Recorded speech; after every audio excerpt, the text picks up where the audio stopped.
KGS ini, di mana untuk sesi hari ini adalah dari bidang perikanan yang nantinya akan difasilitasi oleh SMKN 4 Metro Lampung, dan dengan pembicara dari Siameo Kitab in Science dari Pak Reza, dan ada Pak Irdika Mansur nanti dari Siameo Biotrop ya?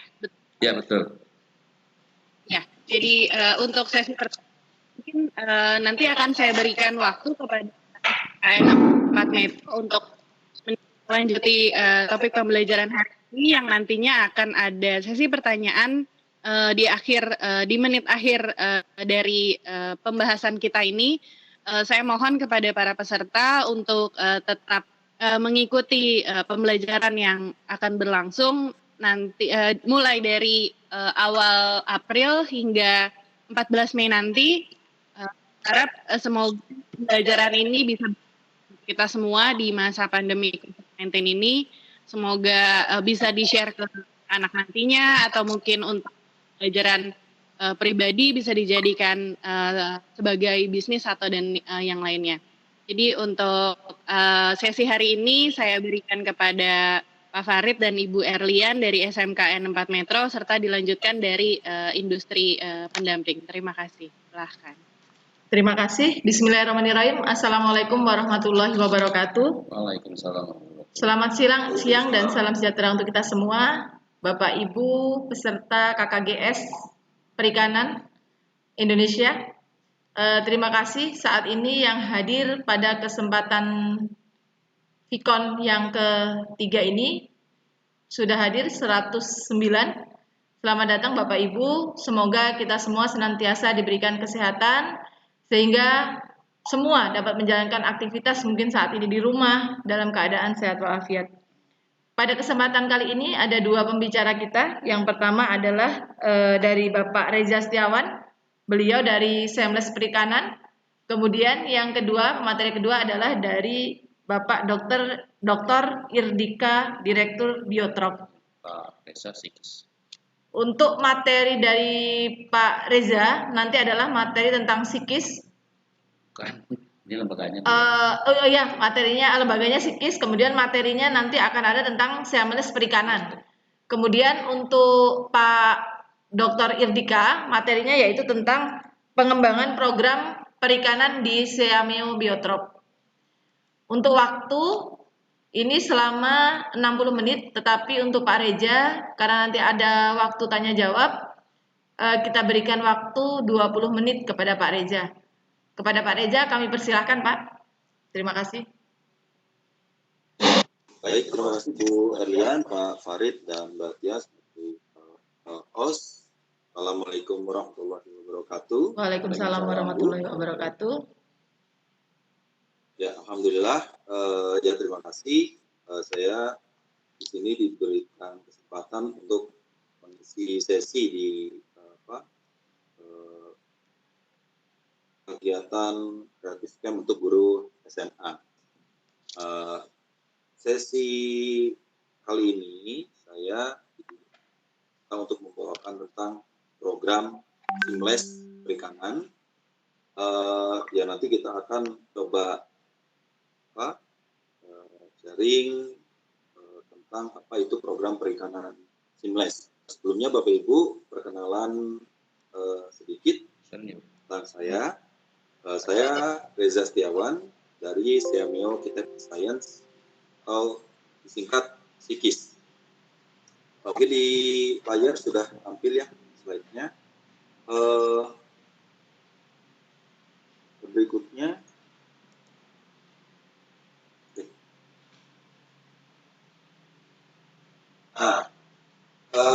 SIKIS merupakan salah satu center regional dari Siameo, Bapak Ibu. Siameo yaitu Southeast Asia Minister of Education Organization, jadi organisasi menteri-menteri pendidikan Asia Tenggara. Nah, Siameo ini berpusat di Bangkok, dan dalam menjalankan aktivitasnya, Siameo ini memiliki beberapa lembaga-lembaga atau pusat-pusat regional, total di Asia Tenggara itu ada 26 center CMO, dan salah satunya adalah SEKIS. Nah, SEKIS ini dibentuk pada tanggal 13 Juli 2009. Sekretariatnya ada di Bandung dan satu komplek dengan P4TK IPA. Mungkin Bapak Ibu sebagian sudah tahu tentang P4TK IPA, dan di sana, dan P4TK adalah merupakan host institusi dari kami. Kami ini alamatnya di Jalan Diponegoro nomor 12 Bandung. Berikutnya, visi kami adalah ini untuk mengembangkan profesional guru dan tenaga pendidikan bidang IPA menuju pembangunan berkelanjutan di Asia. Berikutnya, Pak. Dan misi-misi kami ini untuk mencapai visi tersebut, kami menyelenggarakan dan menyediakan berbagai program untuk peningkatan profesional guru dan tenaga pendidikan, khususnya di bidang IPA. Lalu kami juga melaksanakan berbagai penelitian dan pengembangan, baik dilakukan secara internal ataupun secara eksternal. Lalu kami juga mengembangkan berbagai jejaring, baik di dalam maupun di luar, di regional, lalu menyediakan berbagai data dan informasi terkini, dan meningkatkan kualitas manajemen sumber daya di internal kami. Next. Ya, untuk ini value kita, technology, innovativeness, 3 program system. Berikutnya.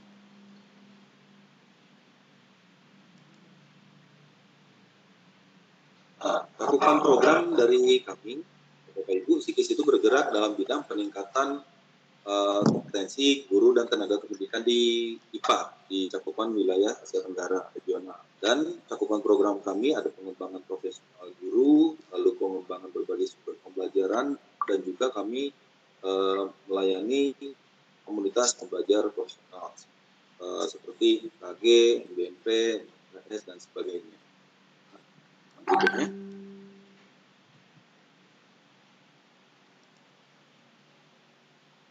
Kegiatan di center kami ada beberapa, di antaranya ada pendidikan dan pelatihan. Kami juga menyelenggarakan seminar, konferensi, kami menyediakan workshop, kami ada kuliah online, kami juga menyelenggarakan award atau penghargaan, lalu ada penelitian, pembuatan publikasi sumber pembelajaran, dan juga pengembangan sumber daya anak. Jadi ini adalah inti atau core dari kegiatan yang saya lakukan setiap tahun. Berikutnya. Oke. Ya. Oke, yang pertama ini adalah diklat reguler. Jadi dari beberapa kegiatan atau program pendidikan dan pelatihan, kami memiliki beberapa tipe. Yang pertama adalah diklat reguler. Nah, ini diklat reguler ini diklat yang kami lakukan setiap tahun, yang mana pesertanya adalah guru-guru IPA se-Asia Tenggara. Kami beberapa tahun ke belakang menyelenggarakan 3 topik dari diklat reguler ini, Bapak Ibu, yang dilakukan masing-masing selama 10 hari.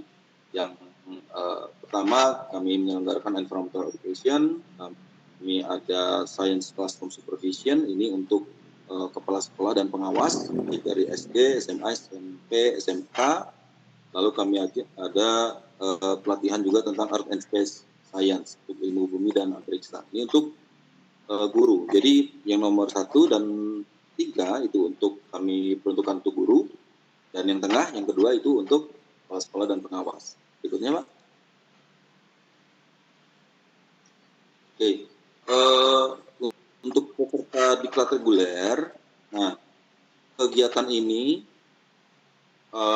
khusus untuk peserta Indonesia. Siapapun bisa mendaftar, dan pendaftaran tersebut dilakukan secara daring atau online. Biasanya itu nanti kami informasikan di website kami. Link website nanti akan saya informasikan. Kemudian, lalu dalam mengikuti kegiatan diklat reguler ini, peserta dibiayai penuh oleh center kami, Bapak Ibu. Jadi total 30 peserta, itu 20 peserta yang terseleksi ini untuk slot peserta Indonesia, dan 10 peserta itu peserta dari negara-negara lain selain Indonesia. Jadi memang secara porsi peserta Indonesia masih lebih banyak di sini. Next. Oke, baik itu untuk diklat yang reguler yang setiap tahun kami adakan. Lalu yang berikutnya adalah diklat non reguler yang artinya mungkin belum tentu memang ada setiap tahunnya, tapi memang kami selenggarakan bekerja sama dengan beberapa partner-partner institusi kami dan durasinya lebih pendek. Yang berikutnya. Nah, ini salah satunya untuk diklat non reguler, kami menyelenggarakan training tentang STEM beberapa tahun terakhir diselenggarakan berpartner dengan institusi dari Australia. Nah, selain diklat reguler dan non reguler, kami ada diklat in country training. Nah, diklat ini adalah diklat yang kami selenggarakan di mana kami ini datang ke suatu wilayah atau ke suatu negara untuk melakukan pelatihan. Nah, berikutnya Pak. Diklat ini terselenggara melalui kerjasama baik itu dari kementerian di negara tersebut, lalu ada dinas pendidikan atau yayasan pendidikan dengan topik-topik pilihannya ada berbagai macam yang dapat dipilih. Berikutnya.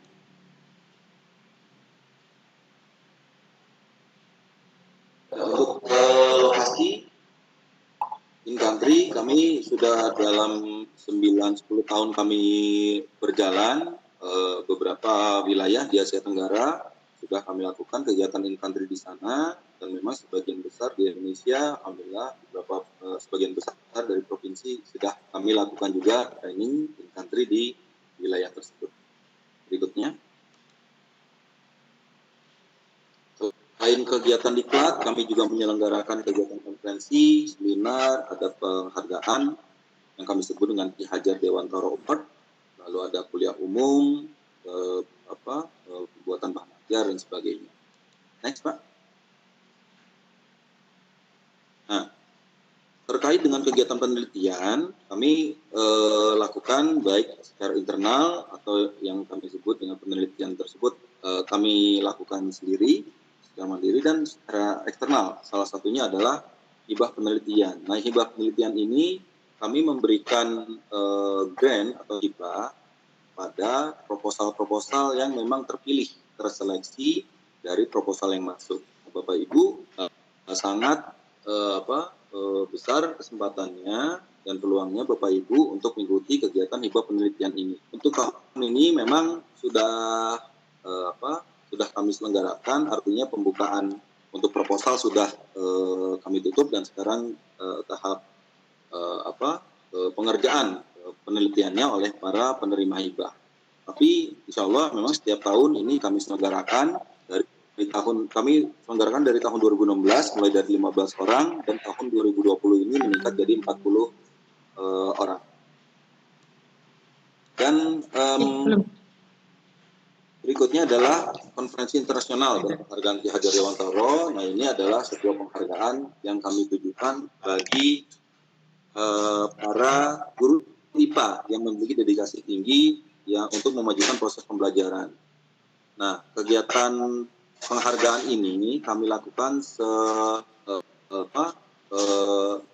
tahunan atau bianual, terakhir pada tahun 2018 yang lalu, dan insya Allah kami akan lakukan kegiatan Ki Hajar Dewantara Award ini di tahun 2020 ini, yang mudah-mudahan dengan kondisi yang sekarang ini sedang berlangsung akan cepat berlalu, sehingga ya insya Allah kegiatan Ki Hajar Dewantara Award ini tidak terkendala. Nah, informasi Bapak dan Ibu, jika Bapak Ibu berminat untuk mengikuti kegiatan ini, kami masih membuka, sebenarnya baru membuka kesempatan ini bagi Bapak Ibu yang memiliki best practice, yang bisa nanti di-share, silakan Bapak Ibu memiliki kesempatan untuk mengikuti kegiatan Ki Hajar Dewantara Award ini. Nah, kegiatan award ini akan kami selenggarakan di bulan November rencananya kami akan berkolaborasi dengan senternya. Next. Nah, ini pemenang-pemenang dari 2 KHD Award yang sebelumnya tahun 2016 dan 2018. Next. Salah. Sorry. Ya. Sorry. Sorry. Oke, ini juga kegiatan kita selain diklat dan pelatihan, ada seminar dan kuliah umum.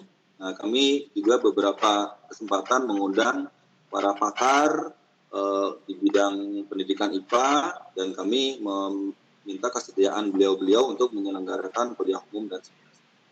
Berikutnya.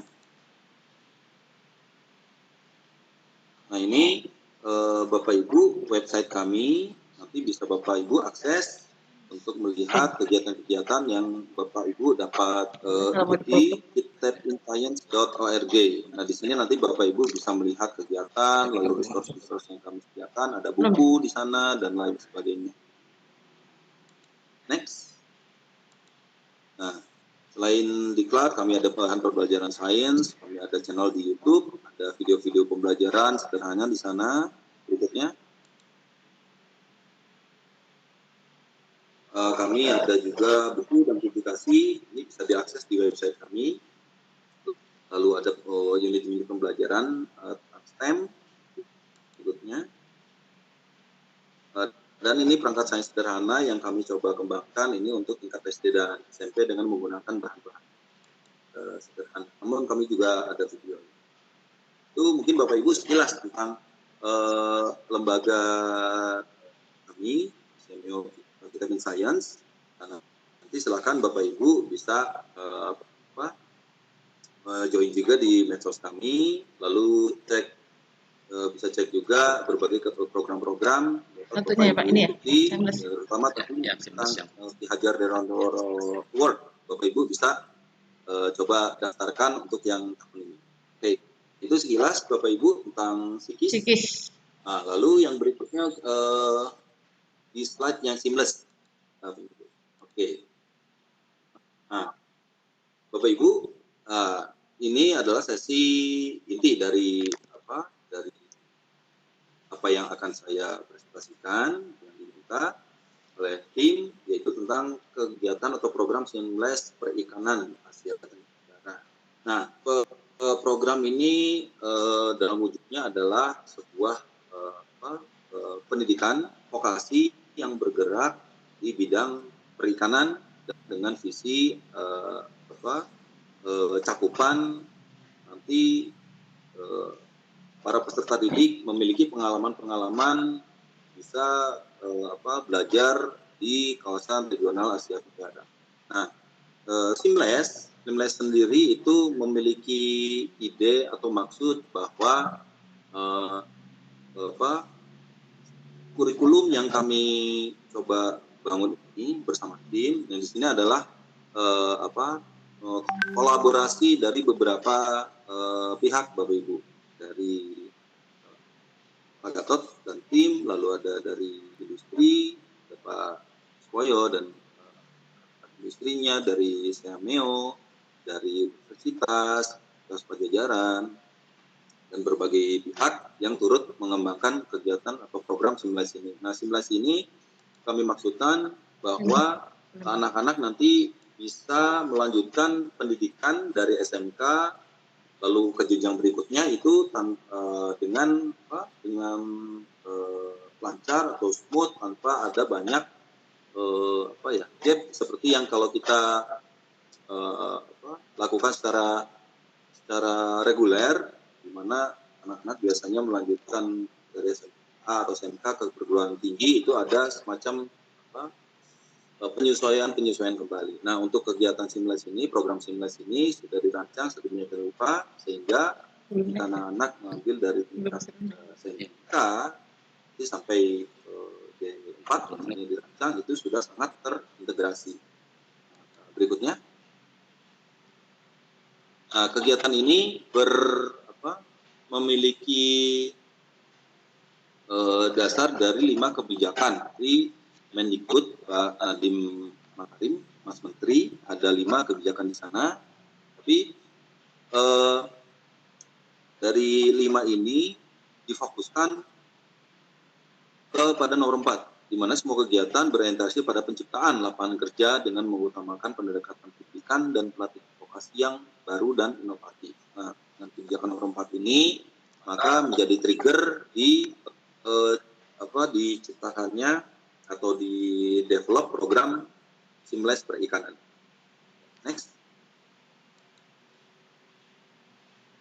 Nah, visi dari program Seamless Perikanan ini adalah menjadi lembaga pendidikan vokasi tingkat menengah dan tinggi yang mampu menghasilkan, dalam tanda kutip di sini adalah juragan ikan yang memiliki pribadi yang tangguh, sikap mandiri yang kuat.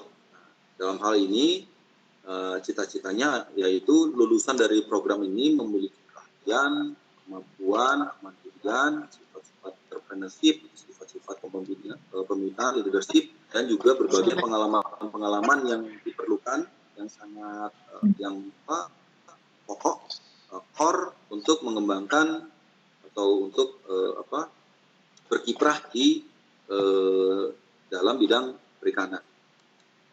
Selanjutnya, nah, profilnya adalah lembaga ini menjadi lembaga pendidikan formal. Ini visinya atau cita-citanya SMK dan Vokasi bisa menjadi lembaga pendidikan formal, tempat inkubasi untuk berbagai bisnis atau ide-ide UKM perikanan, lalu bisa menjadi juga tempat uji kompetensi dan diklat bagi masyarakat sekitar, atau kita juga mencoba untuk komunitas sekitar. Next. Profil lulusan yang kami harapkan dari program ini adalah dua. Jadi lulusan dari program ini, yang pertama, dia bisa menjadi seorang wirausahawan yang baik dalam bidang perikanan, baik itu dalam usaha kelompok maupun mandiri. Nah, yang kedua pilihannya untuk profil lulusan ini juga dapat menjadi pekerja profesional dalam pengelolaan usaha bidang perikanan. Ini dua profil yang kami harapkan akan yang dikembangkan dalam program ini. Berikutnya.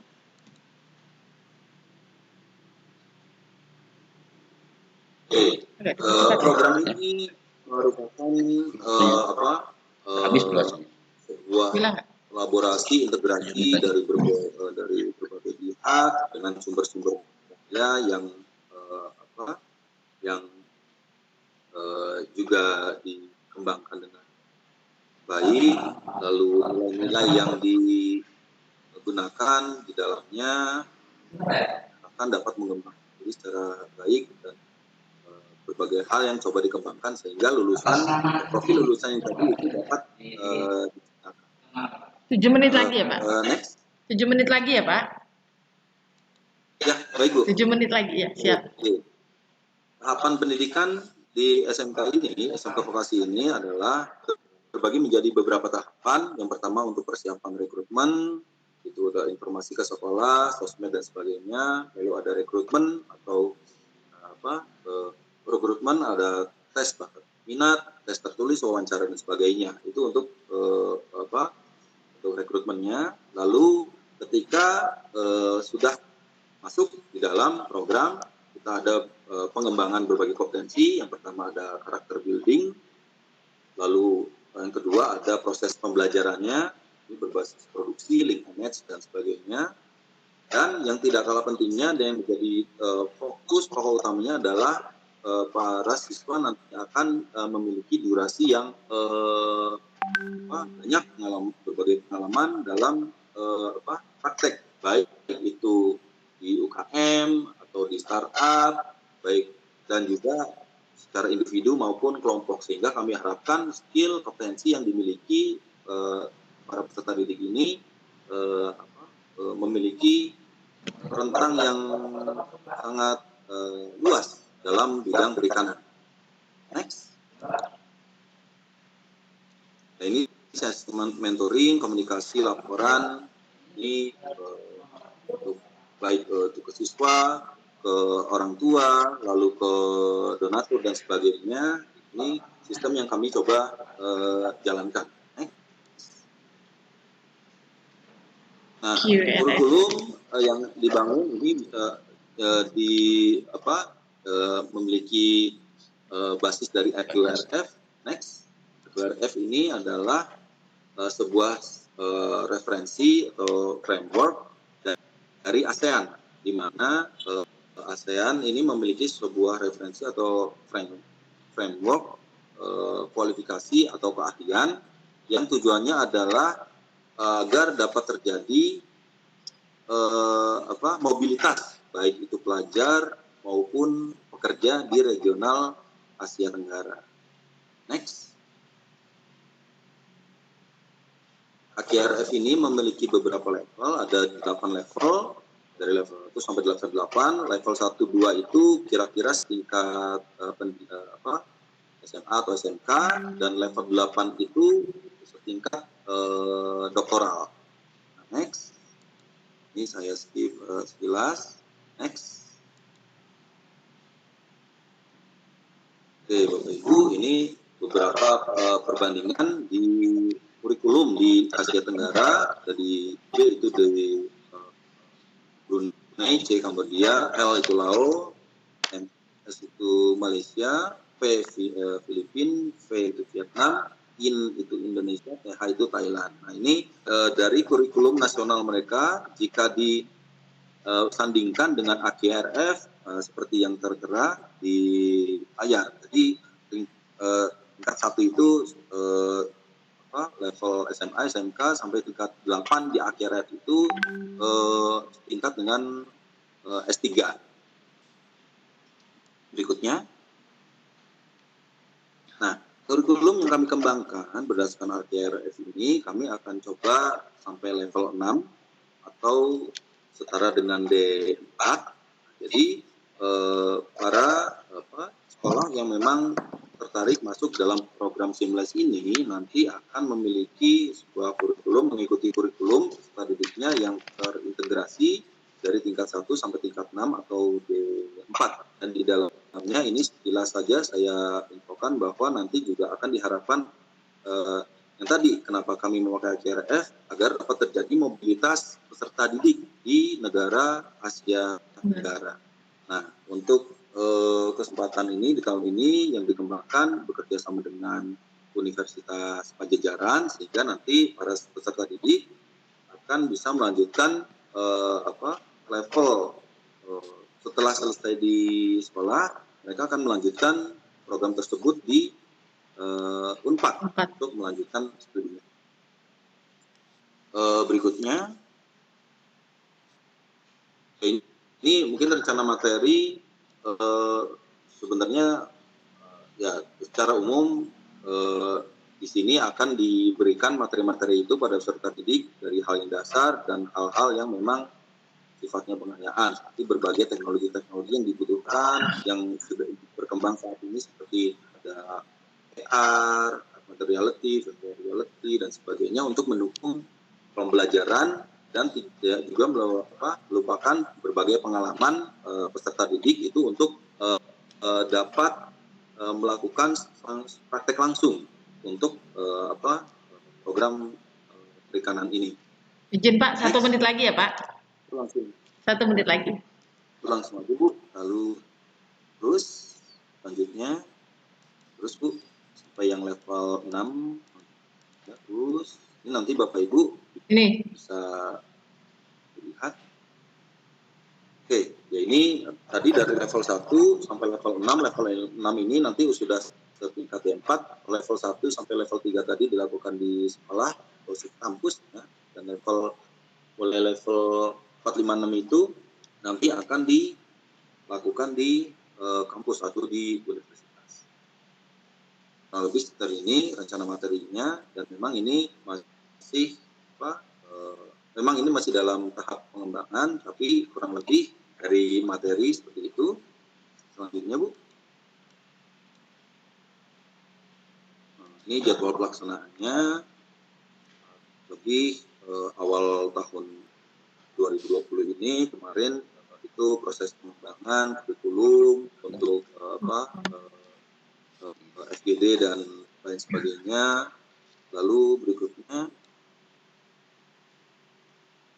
Nah ini next Bu, next. Ini sekilas. Oke. Jadi Bapak Ibu yang direncanakan di tahun ini pada awalnya memang di tahun kegiatan ini memang sudah kita bisa jalankan sesuai dengan agenda, ya, tapi dengan melihat situasi dan kondisi, kami masih mencoba menyesuaikan. Dan tidak, saat ini kami masih mencari berbagai sekolah yang memang berminat untuk mengikuti kegiatan ini, sehingga nanti bisa dicari kira-kira siswa-siswa yang berminat memang untuk mendalami kegiatan ini melalui program 11 RF itu siapa-siapa bisa diidentifikasi. Nah, ini berbagai potensi dari sekolah-sekolah modeling dan juga wilayah-wilayah yang memang sangat potensial bagi para peserta didik nanti untuk dapat menimba ilmu, menimba pengalaman dalam kegiatan perikanan.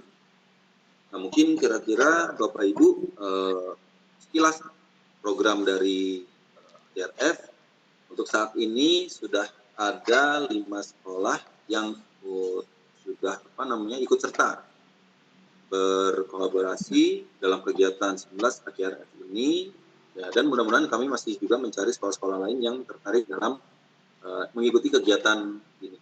Mungkin itu Bapak Ibu Ya. yang Terima kasih. Ya. Terima kasih Pak Reza. Kita lanjutkan dalam diskusi. Ya, terima kasih banyak Pak Reza. Nanti untuk materi kita share di grup Telegram Pak Reza. Ya, terima kasih. Sehat selalu buat Pak Reza. Ini alhamdulillah Dr.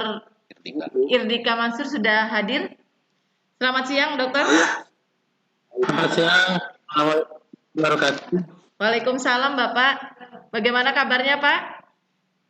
Alhamdulillah. Alhamdulillah sehat ya, Pak ya.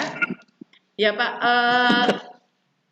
Terima kasih Bapak bisa hadir dalam kesempatan kegiatan kita Vikon ketiga ini, Pak. Mudah-mudahan kegiatan KKGS yang kita laksanakan di kementerian ini dapat berjalan lancar. Ini adalah pertemuan ketiga, Pak Dokter. Kebetulan saya secara pribadi mulai besok sudah bertugas di SMK 3 Metro, Pak. Nanti akan dilanjutkan oleh Bapak Kepala Sekolah yang baru, dan ini ada Pak Farid yang terus menjadi pengampu, Pak. Selamat. Terima kasih, Pak. Ini judul dari materi Bapak yaitu pengembangan program perikanan di Seameo Biotrop. Kepada Bapak kami persilahkan, waktunya 20 menit, Pak. Baik, terima Pak. kasih. Ya, sama-sama.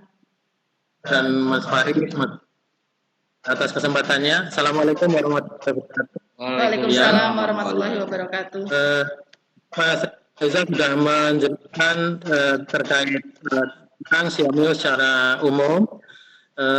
Di Indonesia ada 7. Nah, salah satunya Seameo Kitab in Science tadi, SIKIS, salah duanya Seameo Biotrop. Nah, memang dari awal sejak pendiriannya akan lanjut. Mas Farid, oke. Kita lanjut saja. Mas Reza, lanjut. Oke. Nah, Biotrop berdiri tahun 1998. Tujuannya untuk menjadi terdepan di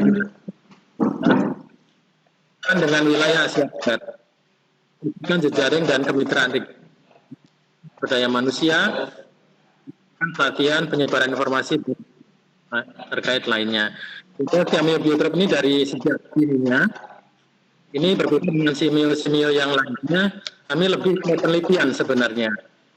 Seameo Biotrop lebih ke penelitian, sehingga kita tidak menguasai kurikulum. Jadi kurikulum kita kurang menguasai, oleh karena itu teman-teman yang lebih memahami. Seameo Biotrop akan lebih menguasai teknisnya, karena kita punya laboratorium, punya tenaga-tenaga ahli sendiri. Lanjut. Baik, ini khususnya depan promosikan dan nilai-nilai di kawasan Asia Tenggara. Ini penting karena Indonesia untuk biodiversity, tapi yang masih sawit, coklat, yang bukan sebenarnya gitu ya. Untuk komoditas kita. Ya, Pak. Negara kita banyak, sumber daya perairannya banyak, tapi ekspor platin dunia itu dikuasai oleh Vietnam, bukan Indonesia. Jadi itu untuk kita semua. Lanjut. Siapa? Ini memberikan keilmuan terhadap pengembangan tropika. Program umum kita sama dengan teman-teman di SIGIS, kita ada penelitian bidang biologi tropika, dan tentunya termasuk bidang perikanan. Tapi kita memang luas sekali, karena biologi mulai dari mikrobiologi sampai ke reklamasi lahan pasca tambang. Kemudian pelatihan sebagai medium untuk mentransfer teknologi hasil penelitian dari CMU Biotrip pada pemangku kepentingan. Nah, klien kami atau mitra kami mulai dari sekolah, masyarakat, lembaga pemerintah, swasta, baik di Indonesia maupun negara-negara Asia Tenggara. Tapi secara jujur kami sampaikan bahwa CMU Biotrip berhubungan dengan sekolah itu barangkali baru 5 tahun terakhir yang secara intensif. Kemudian 3 tahun terakhir kita intensif dengan SMK Pertanian di seluruh Indonesia. Kemudian penyebaran informasi, kita punya jurnal internasional berindeks Scopus, ada buku panduan, brosur dan lain-lain. Kemudian program untuk sekolah, kebun sekolah yang kita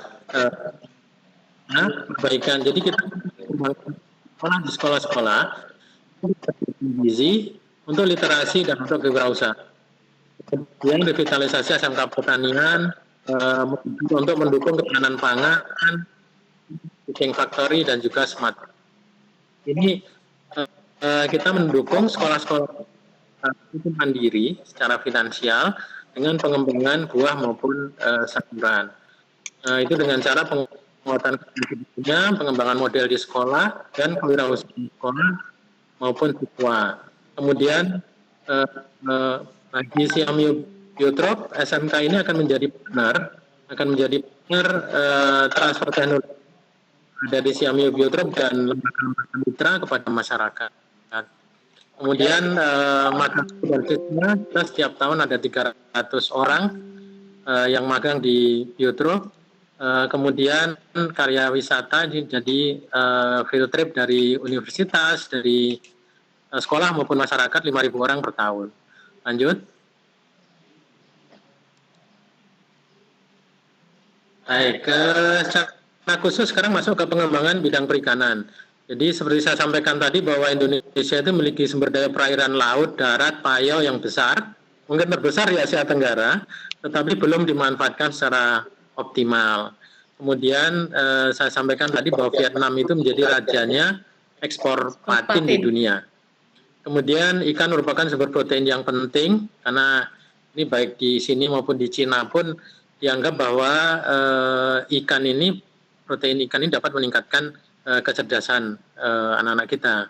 Kemudian produksi ikan dapat dilakukan di lahan sempit maupun lahan yang luas, mulai dari kolam terpal plastik sampai kolam-kolam bekas tambang yang ratusan hektar luasnya. Ini cita-citanya CMU Biotrip ke arah sana. Kemudian jenis ikan yang dikembangkan mulai dari jenis konsumsi sampai jenis ikan hias untuk kebutuhan domestik maupun ekspor. Tidak menutup kemungkinan untuk konservasi jenis-jenis ikan lokal. Kemudian teknologi yang dimiliki CMU Biotrip, kita punya kultur jaringan, itu untuk keterkaitannya dengan perikanan tentunya untuk perbanyakan rumput laut secara kultur jaringan. Kemudian ada tanaman hias air yang namanya anobias, yang dulu biasanya Indonesia impor dari Thailand, sekarang kita ekspor. Kita sudah siap ekspor dengan produk kultur jaringan kita. Kemudian bioflok, saya kira teman-teman di perikanan pasti sudah mengenal. Kemudian aquaponik untuk produksi ikan dan sayuran secara tandem. Lalu produksi pakan ikan dengan bahan lokal. Lalu teknologi dalam pengembangan adalah pertanian mengapung. Jadi selama ini kita manfaatkan sumber daya kita itu terpisah-pisah. Pertanian sendiri, perikanan sendiri.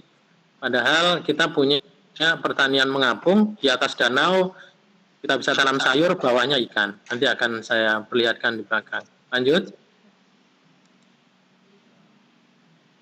Baik, sekarang budidaya perikanan darat dari pengolahan, dari produksi sampai ke pengolahan. Lanjut. Ini contoh-contoh yang ada di CMU Biotrip. Jadi yang sebelah kiri ini ada hidroponik, aquaponik.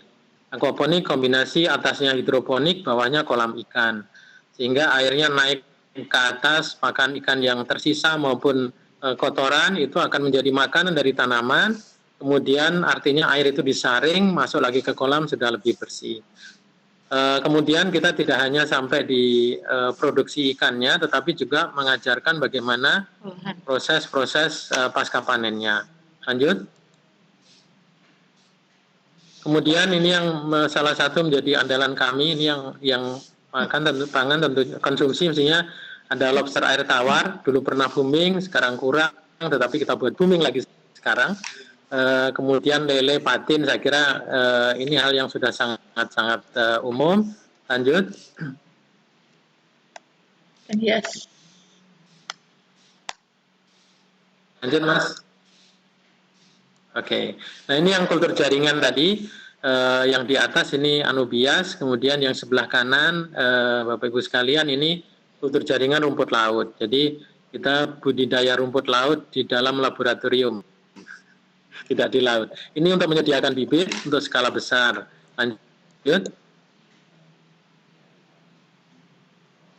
Ini sudah pengulangan tadi, yaitu beberapa contoh aquaponik. Kemudian, nah ini yang mungkin saya ingin tunjukkan, ini menjadi, insya Allah akan menjadi lapangan kerja baru bagi adik-adik alumni SMK Perikanan maupun diploma perikanan maupun sarjana perikanan. Jadi kolam bekas tambang di Indonesia itu besar sekali, banyak jumlahnya dan luasnya luar biasa. Ada satu kolam itu yang lebarnya 0,5 kilometer, panjangnya 14 kilometer. Airnya kualitas nomor 1 menurut PDAM, sehingga tapi ini belum banyak dikembangkan. Ini yang saya tunjukkan, ini salah satunya di mitra kami di PT Berau Coal di Kalimantan Timur, di Berau. Kalau ada SMK dekat sana bisa mengirim siswanya untuk magang dan memberikan ikut membantu mengembangkan perikanan di sana. Karena di sana isinya orang pertambangan, jadi sebenarnya ikan itu ya coba-coba gitu. Jadi kalau ada siswa-siswa kita atau guru kita yang masuk ke sana, itu akan sangat terbantu. Yang sudah jalan itu di Tanjung Enim, di Sumatera Selatan, PT Bukit Asam, itu memang satu kolam bekas tambangnya sudah produktif sekali. Sudah dikerjakan oleh masyarakat untuk produksi lele, patin, maupun ikan koi.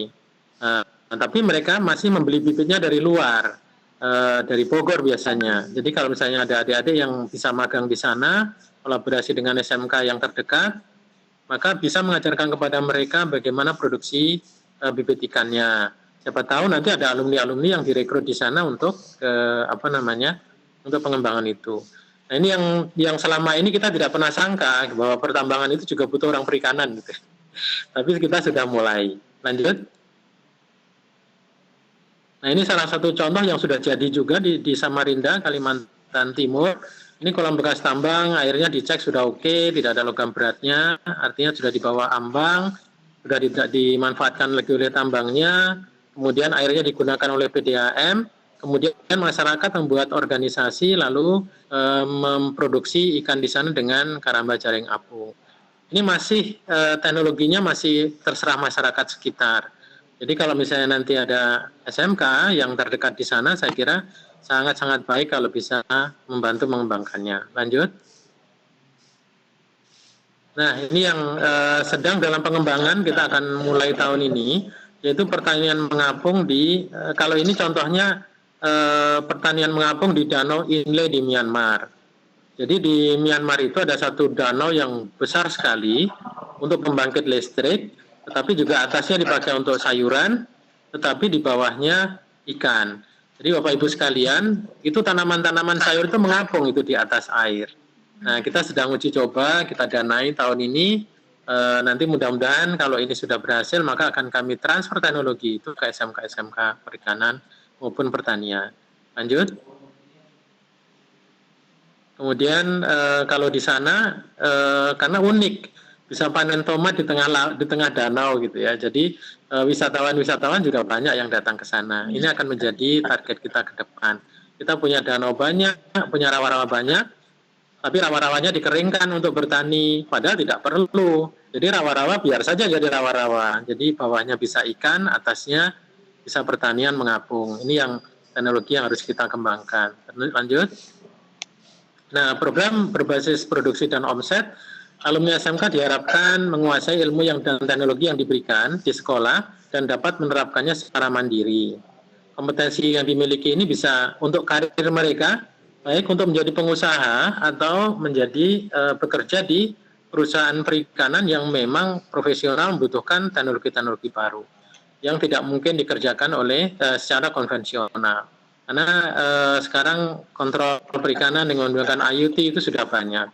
Kemudian kompetensi tidak hanya mencakup teknologi konvensional, tapi juga harus mengikuti teknologi-teknologi terkini. Sekarang sudah bisa memberikan pakan ikan dengan remote control, dengan HP kita, itu nanti harus menjadi kompetensi dari teman-teman di perikanan. Kemudian guru-guru SMK tidak memiliki tupoksi penelitian seperti para peneliti di Siamio Biotrop, lembaga penelitian maupun dosen Fakultas Perikanan di perguruan tinggi. Oleh karena itu harus selalu ada link dengan kami, dan kami pun juga harus selalu membuat jejaring sehingga teknologi yang kami temukan itu bisa ditransfer dengan cepat. Kami sudah menerapkan ini untuk SMK Pertanian dan kita melihat bahwa potensi SMK ini luar biasa. Jadi biasanya kami dulu kalau menemukan sesuatu, maka transfernya langsung ke masyarakat atau ke perusahaan. Kalau ke masyarakat biasanya, begitu programnya selesai, masyarakatnya balik lagi seperti semula. Tetapi kalau ditransfer ini ke SMK, guru-gurunya menguasai, siswanya menguasai, dibuat model di SMK-nya, maka masyarakat sekitar bisa belajar di SMK terdekat, sehingga menjadi hub dari Siamio Biotrop. Kemudian agar dapat menjadi contoh, maka Siamio Biotrop juga sekarang menuntut para peneliti dan teknisi untuk melakukan produksi dan merencanakan omsetnya. Jadi kami tidak ingin laboratorium itu hanya dipakai untuk penelitian, tetapi harus sudah ada perencanaan apa yang mau diproduksi, berapa produksinya, berapa hasilnya. Kira-kira begitu. Jadi nanti kalau misalnya teman-teman SMK baik Bapak Ibu guru maupun siswa itu datang, kapan saja kita bisa tunjukkan kita punya pengalaman. Dan hampir semua lab di Siamio Biotrop sudah beroperasi seperti itu. Lanjut.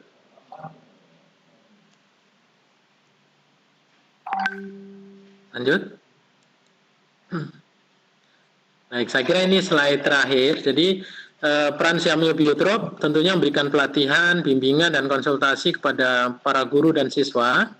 Pada kesempatan KKGS ini nanti juga Dr. Zulhamsyah dan Bu Sela itu memang background-nya perikanan. Background saya kehutanan, jadi nanti jangan tanya terlalu dalam mengenai lobster air tawar. Saya tidak bisa jawab. Iya, Pak.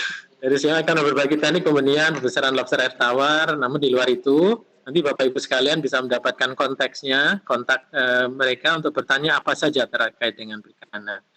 Kemudian transfer teknologi baru, lalu tempat magang dan praktek lapang bagi siswa. Jadi Siamio Biotrop dari tahun 2016 sudah mendeklarasikan diri sebagai taman pembelajaran masyarakat. Jadi semua tadi Bapak Ibu sekalian bisa dipelajari oleh masyarakat. Masyarakat boleh datang kapan saja ke lembaga kami untuk belajar tanpa dipungut biaya. Lanjut.